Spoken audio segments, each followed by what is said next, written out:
Hey, what's going on, guys? My name is Micah David. I am a filmmaker and photographer, and today I just want to go over the Canon C400 that was recently released. I think that they just started handing it out. Yeah, I think down the street they're giving out free C400s, so one per person though. So now, my previous video I made it about the C80. Maybe it should have been switched around, but yeah, we're just gonna go with it. Yeah. So the Canon C400 is the latest installment in Canon's cinema line, or the second to latest installment. This thing comes with a 6K full frame sensor, autofocus improvements, but it doesn't come with at least a few drawbacks. We're gonna be breaking down the key specs, why it's so great, and also where it falls short. Just keep in mind that the C400 is all worth for $8,000. $8,000. And along with breaking down the key specs and everything, I'll also want to share my thoughts and opinions on the Canon C400, which I think you should be interested in. I think I have some great points to pull up, if I do say so myself. Tease, huh? So one of the things I want to point out is that the C400 is an RF mount, which is, I'm pretty sure, like the first. The C300 Mark III is an EF and also PL, and the C500 Mark II was also EF and PL as well. So the C400 is the first that we get with the RF. The Canon C400 is a 6K full frame sensor. So this isn't like the C300 Mark III, which was Super 35. So this isn't like the C300 Mark III, which was Super 35, or the C70, which was Super 35. This full frame sensor is also a backside illuminated stacked sensor as well. Now, for those of you who doesn't know what a stacked sensor is, a stacked sensor is quite literally two sensors stacked together. And that is so because one sensor already has enough jobs to do, it has to process, it has to do this. So it delegates that to another sensor. So now you have two sensors doing two different jobs, and that creates more efficiency. This sensor has a 26.7 megapixels, but its actual megapixels is like 19 megapixels. I did at one point look up the difference between actual megapixels and effective megapixels. It said something like the effective ones are the ones that are like in the inside. It features 6K 60 cinema raw light. So it has cinema raw light 12-bit UHD. It has to do with color, how smooth the color gradients look from transitioning to one color to another color. Bit depth, how deep can you go with the color bits? Yeah, something like that. Just thought that'll be cool. Something easy to remember. You know, everybody has that one thing. Oh, this is how I remember it. Yeah. So Cinema Raw Light 12-bit UHD, which stands for ultra high definition. This is different than DCI, which is Digital Cinema Initiatives. Think of these as DSI is 4096 by 2160, which is 4K, and UHD is 3840 by 2160. So DCI is kind of like the true real 4K. I'll put it on this side on the other movie quality modes, and you can check that out. Yeah, 4K, 4.3K, 4K. Now, this is something you guys probably already seen about the C400. If you haven't already, the sensor on the C400 has a triple base ISO. I believe this is something that we have not seen before, which is turning heads already, which is like, whoa, triple base ISO. We've heard of the dual base ISO and like Sony's cameras and everything, but triple base ISO in Canon?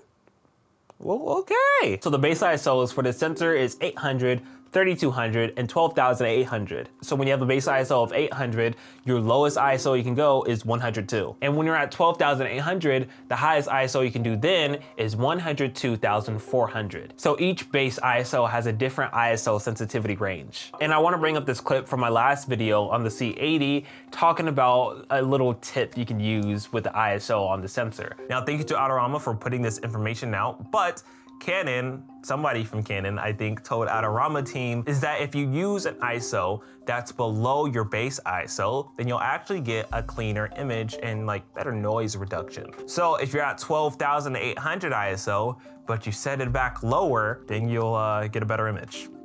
Okay, you done? All right, let's move on. On this Canon C400, they are using the Digic sensor and not the DGO sensor. So the Canon's DGO sensor, you get better dynamic range, better noise reduction, and better image quality. Now, the DGO sensor is in cameras like the C300 Mark III and the C70, I believe, and people absolutely love the sensor on the C70. I also heard that the C400 compared against, you know, the DGO sensors, the ones like C70 and the C300 Mark III, when the Digic sensor is matched up with the DGO sensor, sensor, the DGO sensor actually has more dynamic range than the digic sensor in the C400. And I don't know, but for some reason, it could be my own ignorance again for not knowing, but for some reason, Canon is shying away from a DGO full frame sensor because all of the DGO sensor was Super 35. So this camera features dual pixel autofocus 2. So this is something that came from Canon's mirrorless line with their R series, and now it moved over into the cinema line. Dual pixel autofocus 2 is great because one of the main things about it is that it covers nearly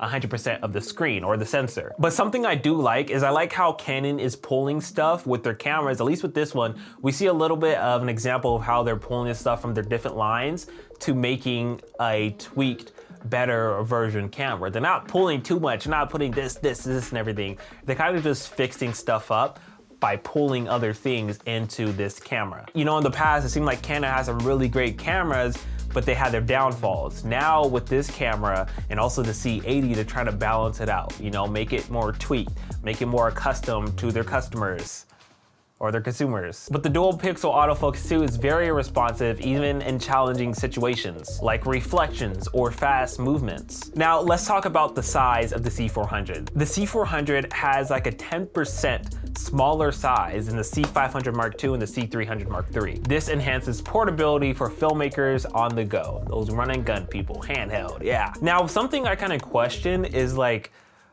how small do we need them to be? We got a new body design on the C400. We got updates to the grip handle. We have audio dials, which is moved to the left side of the camera or the smart side or the operator side. But this does kind of clutter up a bit of space. And because of these audio dials, solely because of these audio dials, we sacrifice storage. You know, we only have one CF Express card and an SD card slot. What's good with that, audio dials?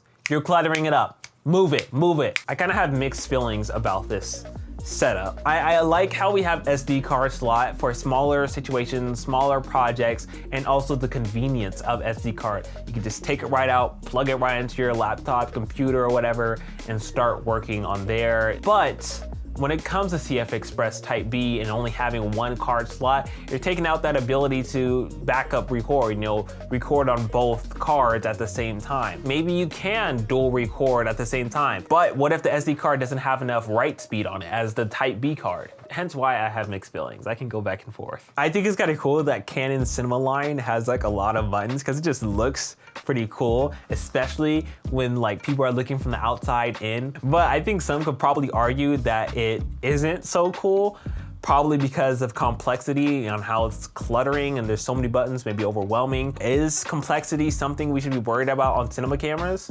Because we're already in the cinema line. This is movie making gear. And in terms of audio capabilities, we can do 4 channels, 24-bit, 48 kilohertz. And something else we also have is we have a hot shoe. A cold shoe is like that slot on the top of your camera that does nothing because it's cold. A hot shoe does something. It has some electronic stuff going in. So when you hook something up, functions start functioning. We have an Ethernet port and a USB-C port on the camera now. So first, I want to touch on that USB-C because this USB-C is undesignated, but I believe that it may come to a point where we can have third-party accessories connecting with this USB-C on the C400. And that Ethernet cable, we can use that to transfer information.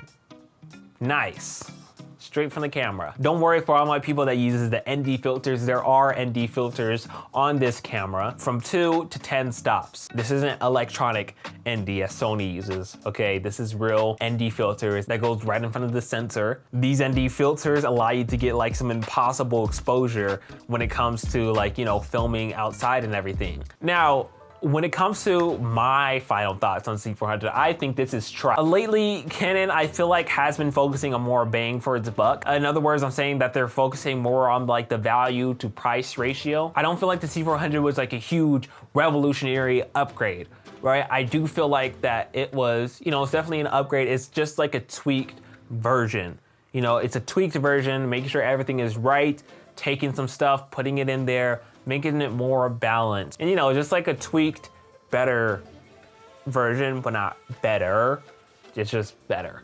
you know? Something I wish the C400 had would be something like better battery compatibility on it. You can't interchange batteries on the C400 from other cameras, but when you do interchange batteries with it, some features on the C400 may be like grayed out. You're not gonna be able to do it because of the battery. I do think that the C400 is a perfect opportunity for something like OpenGate. For those of you who don't know what OpenGate is, it's like shooting the aspect ratio of your sensor. The main advantages of shooting OpenGate is that you're able to reframe very easily. You're just gonna be able to reframe and have more space to reframe. Maybe some like jailbroken cameras, Canon cameras can shoot OpenGate. I don't know. So now here's the thing. Last week I made a video on the Canon C80. Now this week I'm making a video on the Canon C400. One's in a smaller package, another one's in a bigger package. The C80 is practically the mini C400. So here's the question. Do you think it's still worth to get the C400 after getting the C80? Me personally, I don't think so, maybe not. A majority of the things that are in the C400 are in the C80. And let alone, let's talk about the price. The C80 is $5,500. So we're talking about $2,500 off from the C400 is the C80. However, if you have a C400 and you need a B cam, you'll be better off in getting a C80 again, as it is cheaper and it has the same sensor. However, this is talking in general cases though. You would need those situations where it's like, you know, you're working on bigger productions and everything, you need another camera, yeah, get the C400, it's bigger, it's built for that. In fact, I wanna go over the differences real quick around the C400 and the C80. The C80 is smaller, C400 is bigger, of course. The C80 is $5,500, the C400 is $8,000. The C80 has one SDI port, the C400 has two SDI ports. Now the SDI port is like a cinema industry standard of an HDMI, except that locks in place and is better for transferring signal, data, information from longer distances. The C400 has a lens control port, so like a port connection so you can control the lens, accessories, like, you know, focus ring, stuff like that. The C400 also has a Genlock connection, which is a connection to sync up multiple cameras, recording devices, things like that. The C80 doesn't have that. C80 doesn't have the lens control port. On the C400, we also have a sync port and a return port. We don't have a sync port on the C80. We don't have a return port on the C80. On the C400, we can do 6K 60. The C80, we can only do 6K 30. C80 has dual SD card slots, and from the looks of it, that's the only differences. Essentially, the only reason why you would want to C400 over the C80 is if you want a bigger camera for a bigger production, so you could hook it up to more stuff. You can rig it up to more things. But is this worth the extra $2,500 for another 5.5 connections? I say and a half because the SDI port, because the C400 has two and the C80 has one, so it's like a half. Should have said that. It's one thing to pay it and have them, but it's another thing to pay it and actually use them, the connections. I have 13 seconds left for the storage. I hope you guys enjoyed this video. Make sure you guys like, subscribe, and comment, and share with your friends if they want to learn about the C400. I'll see you guys later. Bye.